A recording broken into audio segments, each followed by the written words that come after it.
উত্তর থেকে দক্ষিণ শহরের বিভিন্ন প্রান্তে দেখতে পাচ্ছি সপ্তমী সকাল থেকেই মণ্ডপে মণ্ডপে মানুষের ঢল। একেবারে বিভিন্ন মণ্ডপের মধ্যে থেকে আমরা এই মুহূর্তে যে মণ্ডপের ছবি তুলে ধরছি সেটা হচ্ছে দক্ষিণ কলকাতার অন্যতম একটি পূজা মণ্ডপ মুদিয়ালি ক্লাব।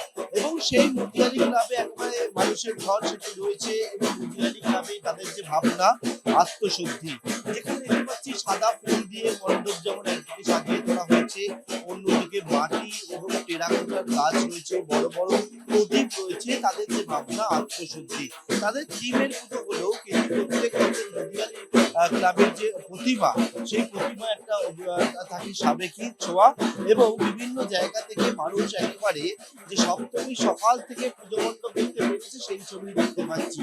এবং এখানে একাধিক যেমন মাটির প্রদীপ, টেরাকোটার কাজ রয়েছে, তার সঙ্গে সাবেকি প্রতিমা এবং প্রতিমাতে শোলা দিয়ে সাদা রঙের একেবারে নানা সাজ, লাল করে শাড়িতে সাজিয়ে তোলা হয়েছে মাকে। সপ্তমীর পুজো শুরু হয়ে গেছে এবং সবকিছুর মধ্যে থেকে মানুষ চাইছে একেবারে যত কম সময়ের মধ্যে উত্তর থেকে দক্ষিণ সমস্ত পূজা মণ্ডপে গিয়ে প্রতিমা দর্শন করা। সেই ছবি আমরা দেখতে পাচ্ছি এই মুদিয়ালি ক্লাব।